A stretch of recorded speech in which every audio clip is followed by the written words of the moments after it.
Hey, what's up? Dusk here. So, I got a request to make a video for all of my family member builds, and so yeah, that's what this is. I will say the first thing that I noticed, the first kind of like difficult barrier, is that I really can't respec to show like all the different builds I like to do because it takes so long to respec each individual character with all the rerolls. Now, I've said this before, but I'm going to say it again. At first, I really didn't see the issue with, the random perks. I thought it was kind of neat, had a little charm to it, and I felt like once you kind of found a build, you would probably stick with it anyway, and, the idea is it's kind of a soft deterrent to respecking, to kind of get people to sit into a play style and all that. But as the game progresses and metas mature and all that stuff, it seems like there's like a different strategy going every single week. And as I experiment, I constantly find new stuff to do, and I feel like I'm respeccing all the time now. And of course, if I want to make a video, then it's like more respecs on respecs. And all of a sudden, I know a lot of people were really against it at the start. And those people, I think, were just dead on. It's just a bad mechanic, unfortunately. I think I just wanted to be optimistic for the game. But there are so many bad design choices. And unfortunately, I think this is one of them. But so, yeah, I won't be able to show you all the builds, but I will talk about them. So let's get started, and we'll start with Leatherface, and we'll just go down the line. So we'll start off with the ability here, Maim. With this one, it's pretty much instant activation and stalling resistance, and then whatever you want behind it. It really, I don't think really matters. Those are, well, obviously not more stalling resistance because it doesn't stack. So reduce overheat or overheat reduction. Take your pick, right? And then we have, I've got two builds here, and this is kind of my theme for families. I have a standard build, and then I have a build for Slaughterhouse, which usually is a little bit more blood gathery centric because you really can't defend very well on Slaughterhouse. You have to be offensive, and to be offensive, you kind of need Grandpa leveling up and locking victims down and helping you find them so that you can just basically pile drive them out of existence, right? So let's look at those. Now, unfortunately, I'm kind of in the way here, so I'm just going to kill my webcam and then just talk about these builds here. So yeah, with Leatherface, my standard build here is, let's see, what do we have here? This is the standard build. So it's the 50 Savagery, 37 Endurance, and 30 Blood Harvesting. Now, I know a lot of people try and keep the Blood Harvesting, as minimum as possible because you run Violent and you want to fill up your blood vial as quickly as possible so that you get the Violent proc. But that's why I take Universal Donor. I can actually use this to help fill up the blood vial quickly if I don't get an early kill. So I can mill around the basement, patrol one side, grab a blood bucket, patrol, grab a blood bucket, so on and so forth, maybe get a few hits or two, and then I'll get Violent off the ground. Now, the reason I set up for this is because I then have a secondary build that relies more heavily on Universal Donor when I'm on Slaughterhouse, that then has a much higher harvesting, and this way I can get out of the basement and actually really heavily contribute to helping level Grandpa up. Even if it's only grabbing like a single blood bucket, it's just a big chunk of blood that I can throw on Grandpa really quick if he's like close to leveling up from somebody else turning in blood, right? And that's why I take Feral, because then it's less points into Savagery, and I get to put the extra points into Blood Harvesting. And I feel like Big Swings is just like such a strong perk on Leatherface. It lets your M1s, your standard attacks are just so powerful as a result. It's kind of a no-brainer perk, right? And so, yeah, that's basically the build right there for the most part. I don't take any of the Grandpa perks because none of them are worth taking. The only Grandpa perk really, really, really worth taking is Exterior Alarms. And if somebody else has Exterior Alarms, I don't want my Grandpa perk pushing that one back. I want Exterior Alarms to be up and running by level 1 Grandpa, right? Like, that's kind of the goal there. So that's the Leatherface builds that we got. We'll move on to Cook here.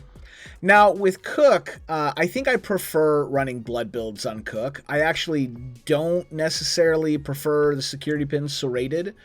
But I wanted to level this stuff up, and I was trying to level it up on the double XP weekend, but I got stuck on Leatherface most of the time, and I barely ever really got to play Cook. It actually got really frustrating. I've gotten to the point, I've went from loving Leatherface to hating him. Because of the mechanic where you are forced to play him when you don't necessarily want to.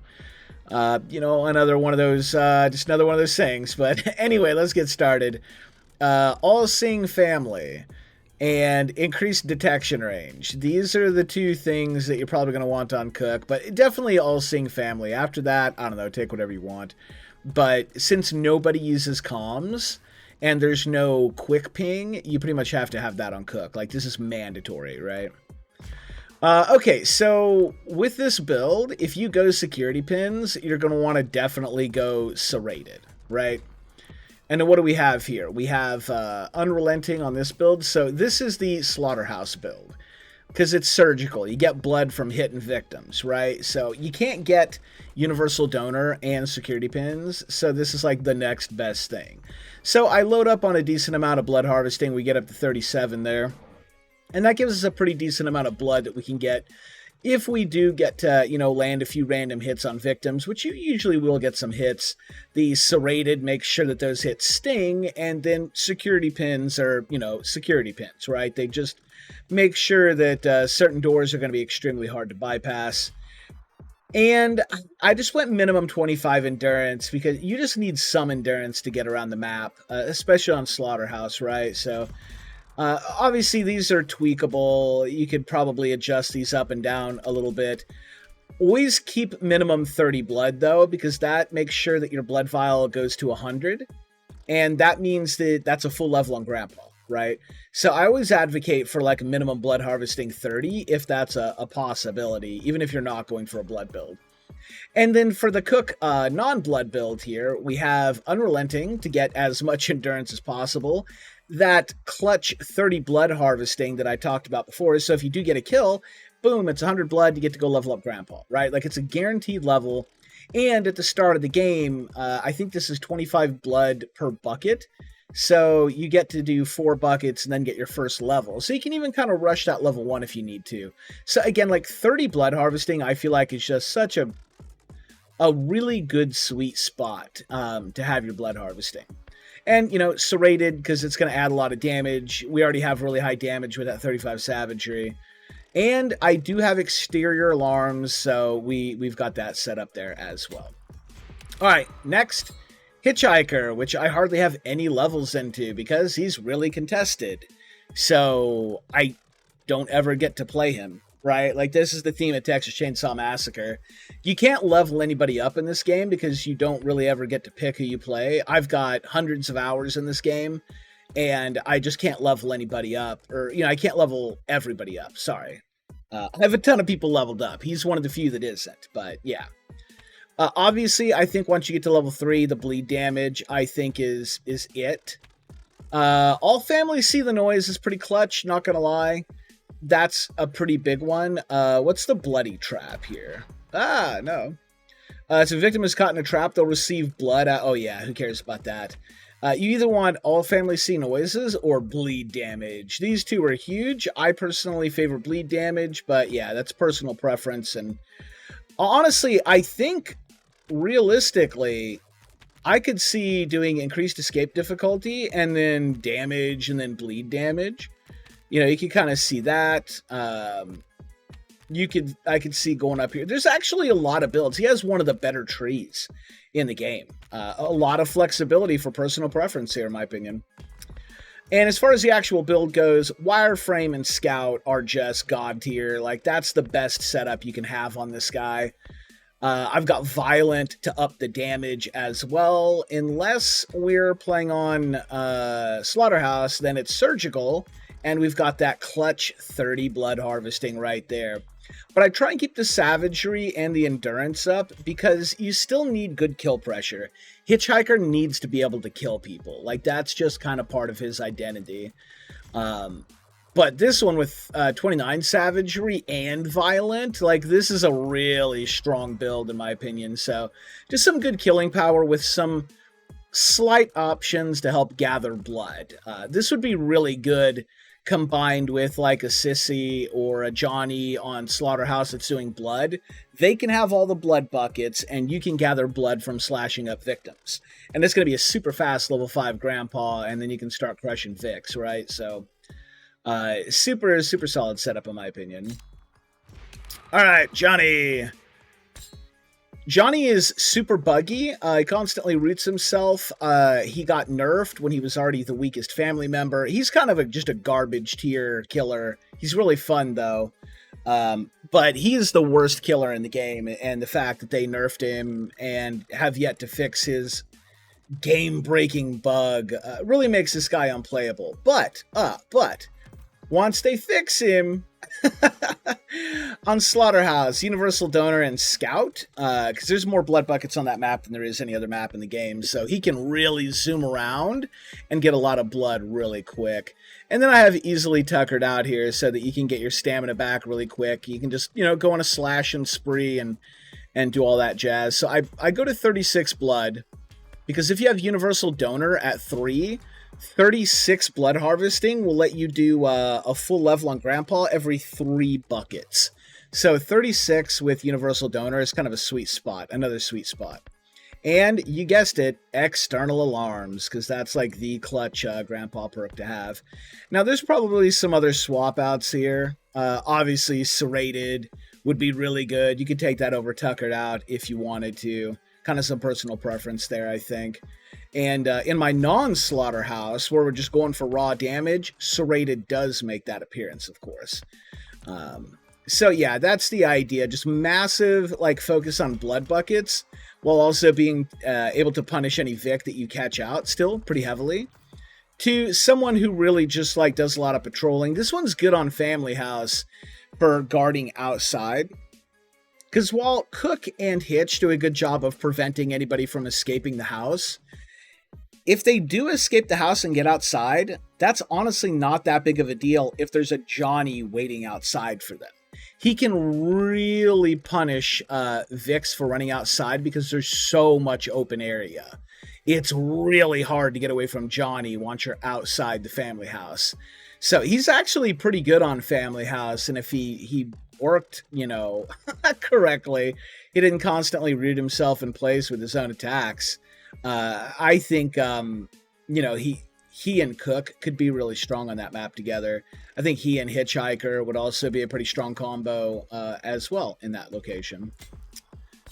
But yeah, so those are the Johnny builds there. And then last, but definitely not least, we got Sissy here. Right now, I'm experimenting with Rubber Legs.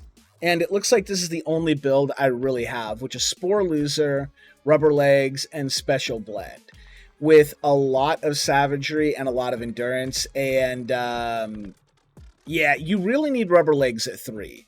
When this is not at 3, it's just not as good. You won't be able to keep victims down. But once it gets to 3, you can lock down the victim hard enough that they struggle to really get away from you. You don't need Scout, which you can't get in this build anyway. But yeah, you don't need Scout. It's just really, really oppressive. And that's where Special Blend comes in to make sure you get that poison attack on your blade, which combines really good with Spore Loser. Because if they grapple you, you're going to have a poisoned blade attack, and they're going to already be affected by Rubber Legs, so you'll be able to catch up with them. It's super deadly, and I've been getting a lot of kills with this. And you have default 38 blood harvesting, so you're well past that sweet spot of 30.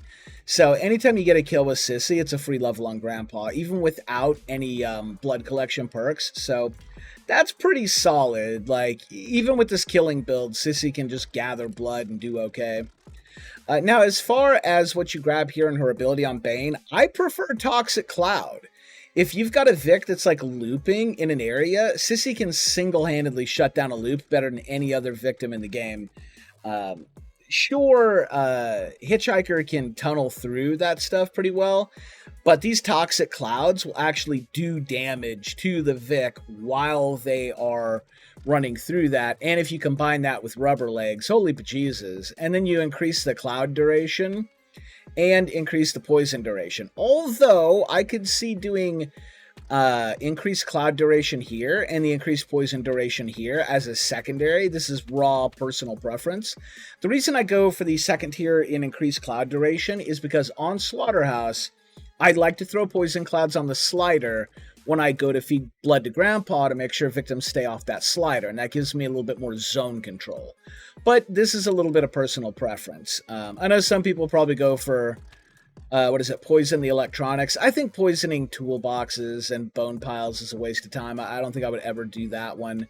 But I could see poisoning electronics, as a potential, especially like the fuse box. I think there's some potential there, especially once, Vicks look like they're dead set on pressuring that. So that's like my thought process over there. Now, with the other builds on Sissy, universal donor, like you can get some really good stuff.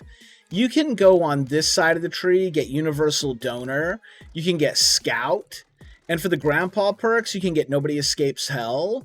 And I believe proximity as well. It's here somewhere. I believe. Unless that's a random one. Oh yeah, it's right here. Exterior alarms. That's it. Sorry.